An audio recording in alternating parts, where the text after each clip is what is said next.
Wow, that looks like a revolver, a loaded revolver. Yes, why don't we just shoot it?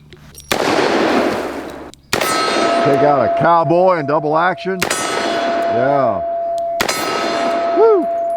Take out a gong. Maybe. How about again? Oh yeah, he fired 6.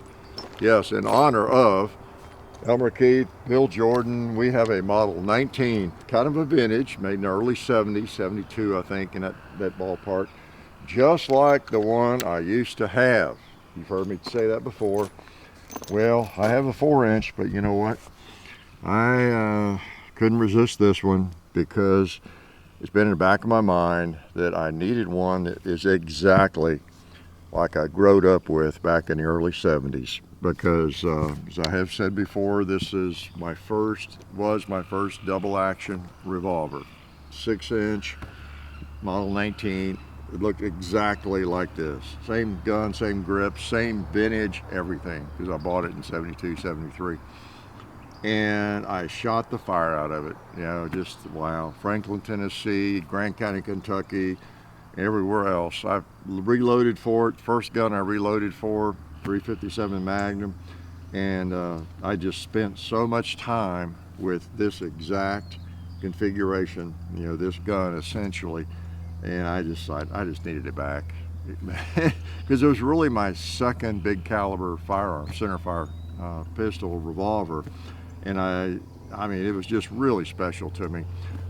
In some ways, maybe even more so at the time than the Model 29 I have now that many of you are very familiar with. I bought in 74 and still have, and have been shooting for all those years, over 70,000 rounds. And that of course is special. It doesn't get a lot more special than that.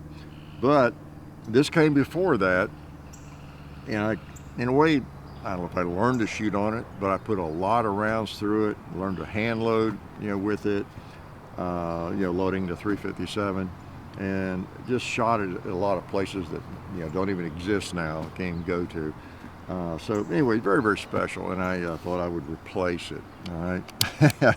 As one of my projects, replacing things I'm sorry need replacing. How's that? I'll try a couple hand loads too, just in honor again of the big old ugly guy that bought one of these in 72, 73, learned to hand load this cartridge. So in fact, some of this brass would go back that far, you know. I could go through it and maybe find some. No, I have a lot of 357 brass. I just thought of that. And you know, it doesn't wear out really. Occasionally one does, you gotta just toss it. But it lasts forever through a lot of hand loads. And no doubt in my stash of 357 hand loads, there are pieces of brass that I fired in 72, 73, you know, and 75 and right on up. So pretty cool. Okay, let's shoot some more. Oh yeah. Yeah.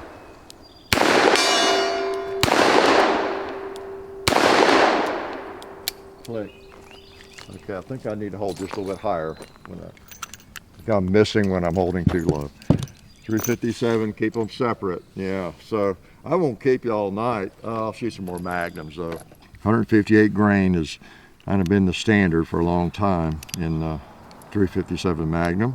Depends on what you're doing. I think a lot of, obviously the 130, 129 grain bullets are very, very popular in a carry gun, no doubt about it. They get a great rating for self-defense. All right, so I got Magnum, I guess, and oh, you know what I was going to do? Well, I'll let's see.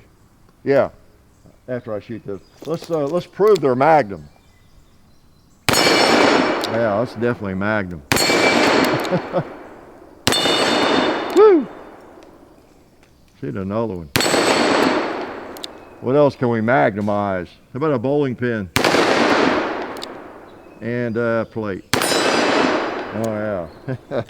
Now what I was going to do was put a warm one on that melon, but it occurred to me we actually have some Hydra shocks here. I know I've used that lame joke before, but you know, doesn't that seem appropriate to put a Hydra shock? Hydra, water, shock the melon full of water. It just seems appropriate to me. Okay. All right, let's do that. Now with melons, you never know. That one's a little bit old, been around a while, but you never know. We'll see what happens. Oh, all right, it took care of it. Ooh, some hot stuff. Nice. Nice. All right, I'm gonna hold up on the gong and see if I can hit it. Yeah, that sounded good. I think I have one more bullet for something over there. I'll risk missing on my last shot. Maybe that pig on the top row. So it's not my last shot. We gotta load real fast and shoot at some more. Okay, let's shoot that thing. It won't take me. Excuse me. It won't take me long. I haven't really shot this very much.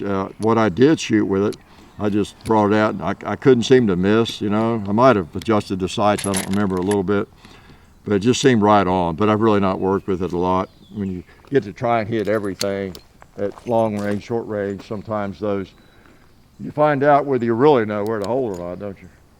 And then too, messing around and shooting 3 or 4 different power factor. So let me hold around the bottom of it, or right on it, see what happens. Okay.